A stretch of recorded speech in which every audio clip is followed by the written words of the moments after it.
يبقى انت عشان تتكلم انجليش هتمر بثلاث مراحل. اول مرحله انك تذاكر انجليش علشان تتكلم، ما تبقاش بتذاكر بطريقه عشوائيه، مش اي حاجه تلاقيها قدامك تذاكرها. في الغالب 80% من الحاجات اللي احنا بندرسها ما بنستخدمهاش، فانا في الفيديو ده هقول لك تذاكر ايه بالظبط عشان تتكلم. تاني مرحله او تاني حاجه، عشان تتكلم انجليش لازم تمرن نفسك باستمرار، لازم تتكلم انجليش لوحدك كتير. وتالت حاجة بقى انك تبتدي تتكلم انجليش مع حد، يعني تاخد المذاكرة لمستوى ابعد شوية، ودي الخطوة اللي احنا اصلا بنذاكر علشان ناخدها. وبعد الفيديو ده وبعد ما تطبق الحاجتين الاولانيين هتلاقي الخطوه دي بقت اسهل بكتير. فلو انت بقالك فتره كبيره بتذاكر انجليش ومش عارف تتكلم ومش عارف تذاكر ايه بالظبط عشان تتكلم، فالفيديو ده ليك. طيب احنا هنمسك كل حاجه من دول، ازاي تحط خطه مذاكره، ازاي تتكلم انجليش لوحدك، ازاي تتكلم انجليش مع حد، وهنشوف هنتعامل معاها ازاي. فخلينا بقى نبدا باول حاجه، ازاي نحط خطه مذاكره. لو عندك مشكله كبيره ومش عارف تحلها، فقسم المشكله دي لاجزاء وامسك كل جزء اتعامل معاه، ساعتها هتحل المشكله دي بسهوله. والاهم من انك هتحل المشكله انك هتعرفها اصلا. فتعالى بقى اجاوب لك على سؤال مهم، هو انت ليه بقالك فتره كبيره بتذاكر انجليش ومش عارف تتكلم؟ علشان تتكلم انجليش انت محتاج ثلاث حاجات بالظبط غير الثلاثه الاولانيين. الثلاثه الاولانيين كانوا ثلاث مراحل انت بتمر بيهم، لكن دول ثلاث حاجات انت محتاج تذاكرهم. اول حاجه انك تكون جمله، والجمله بتتكون عن طريق كلمات وقواعد. I hope this video helps you in your language learning journey. شويه كلمات جنب بعض مع فهم بسيط للقواعد بيكونوا جمله، وهتعرف كمان شويه ازاي تكون جمل بسهوله، مش جمله واحده من غير ما تذاكر القواعد بالطريقه التقليديه او الطريقه اللي احنا مش بنحبها. بالظبط، مش هتحفظ كلمات ومش هتذاكر قواعد. بس خلينا الاول نشوف الحاجه الثانيه اللي انت محتاج تذاكرها. تاني حاجه ان انت تحسن جوده نطق الجمله دي، انك تنطق الجمله دي صح. وعشان تنطق الجمله دي صح انت محتاج تركز على ثلاث حاجات غير الثلاث حاجات الاولانيين برضو. اول حاجه نطق الحروف، وده نطق كل حرف لوحده، يعني R ذا A P با. تاني حاجة نطق الكلمات لما بتيجي جنب بعض، الربط بين الكلمات، ان احنا مش بننطق كل كلمة لوحدها، لا احنا بننطق جمل. المهم يعني ان في طريقة هتعلمك ازاي تنطق الكلمات دي لما بتيجي جنب بعض، بحيث انك تنطق اسرع، تتكلم اسرع يعني. والحاجة الثالثة انك تذاكر انجليش بلهجة معينة.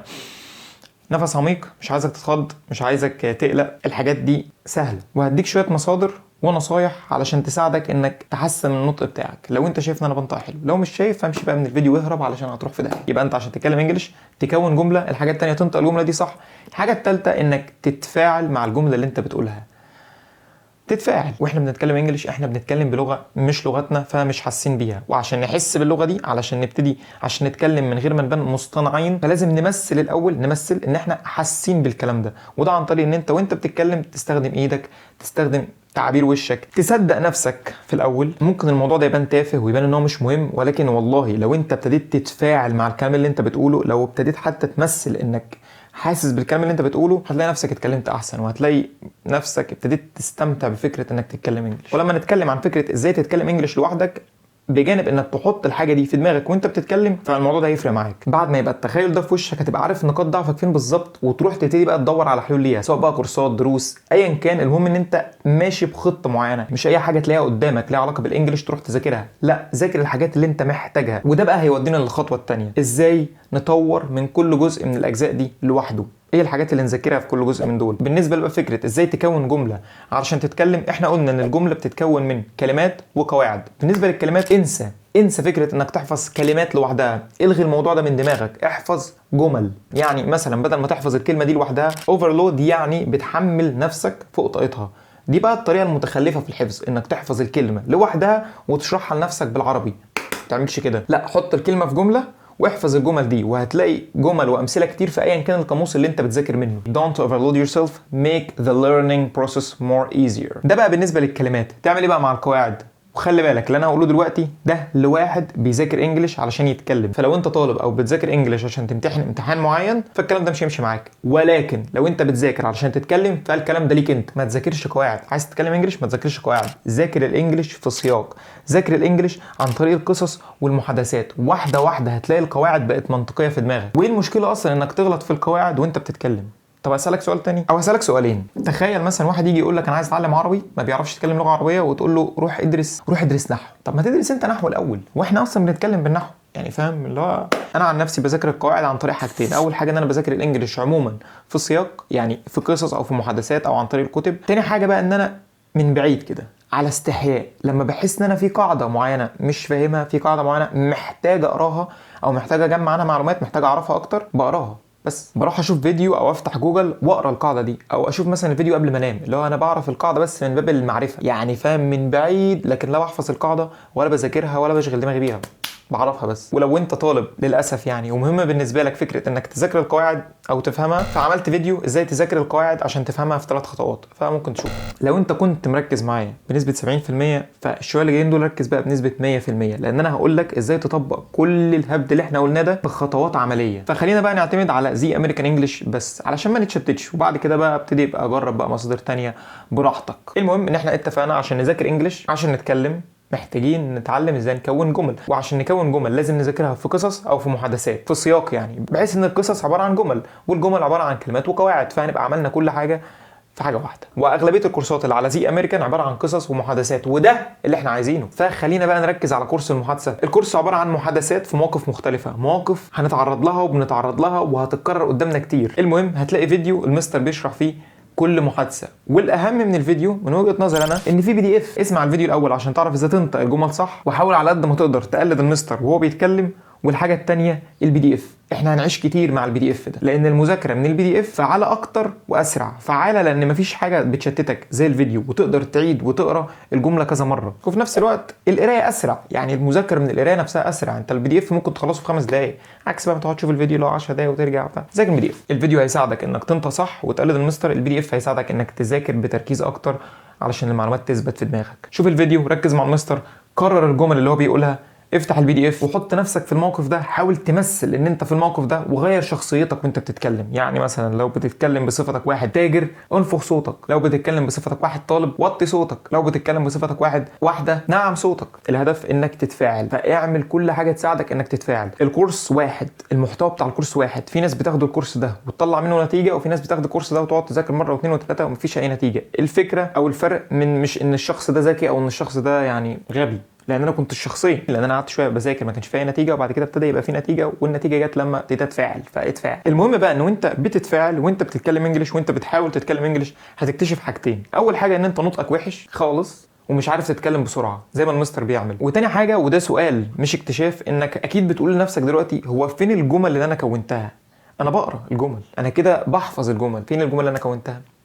فين؟ الفكره بقى ان وانت بتذاكر المحادثات دي وانت بتذاكرها بصوت عالي وانت بتتفاعل معاها، هاي هاو ار يو دوينج، I'm doing good, how about you؟ وانت بتقول كده هتلاقي اول حاجه ان الجمل دي ثبتت في دماغك، تاني حاجه ان القواعد بقت منطقيه، والاهم من الحاجتين دول ان الجمل دي اصلا بتتكرر، يعني المواقف دي بتتكرر. فانت لما تتحط في المواقف دي تاني هتلاقي نفسك بتتكلم من غير ما تفكر، هتلاقي نفسك بتتكلم بسرعه. انت اكيد هتحتاج انك ترحب بحد، اكيد هتحتاج انك ترد على حد بيرحب بيك، وهكذا بقى. الفكره كلها والحاجه اللي بتخليك فعلا تتكلم اسرع وبتبان انك طبيعي اكتر، هي ان وانت بتتكلم مش بتحتاج مجهود كبير علشان تفكر في الكلمات او في القواعد اللي انت بتستخدمها.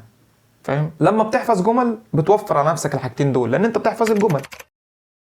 ايوه، تعلم بالحفظ. كل ما هتتعرض لمحادثات اكتر، كل ما هتحفظ جمل اكتر، كل ما مهاره السبيكنج بتاعتك هتتحسن اكتر. ولكن في فرق كبير بين انك تحفظ محادثات من غير ما تتفاعل معاها، وانك تحفظ المحادثات دي وانت بتتفاعل معاها وانت حاسس انت بتقول ايه. ازاي بقى نحسن جوده الكلام بتاعنا؟ النطق. في الموضوع ده بقى بالذات في حاجات بتيجي بالمذاكره، حاجات لازم تمرن نفسك عليها، وحاجات تاني بتيجي بالاحساس، بالسنس، ملهاش قواعد معينه. وحتى لو لها قواعد معينه فما تتذاكرش، يعني القواعد دي ما تتذاكرش. بالنسبه للحاجات اللي بتيجي بالمذاكره اعتمد على مصدرين بس، كورس الصوتيات زي امريكان انجلش وقناه راشيلز انجلش. هتلاقي في القناه دي كل حاجه تتخيلها وما تتخيلهاش عن ازاي تتكلم انجلش او ازاي تنطق انجلش صح.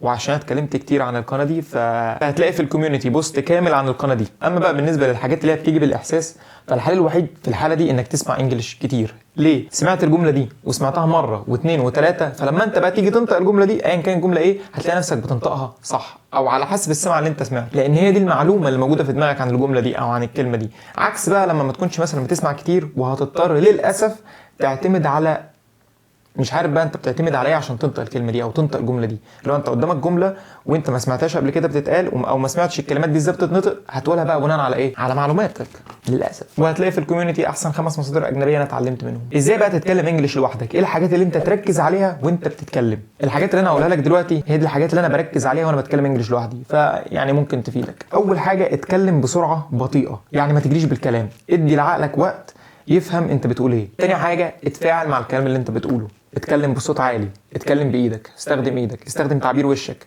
اتفاعل على قد ما تقدر. ورقم 3 اتخيل انك بتكلم حد، انت مش بتكلم نفسك، انت بتتكلم مع حد. لو مفيش حد في دماغك طيب وتتخيله، اتخيل انك بتكلم السرير. قوم انت فاهم وكلم السرير. المهم انك تتكلم حد، اشرح، اعمل محاضره، قدم برزنتيشن، جرب تتكلم قدام مرايه. وبعد بقى ما تتكلم مع نفسك شهر ولا حاجه ولا شهرين، ابتدي بقى سجل لنفسك ريكوردات عشان ترجع بقى تسمع الهبد اللي انت بتقوله، فتبتدي بقى تعرف انت مشكلتك فين بالظبط او مشاكلك فين بالظبط، وتبتدي بقى ترجع للتخيل بتاعنا وتشوف حلول الكلام ده.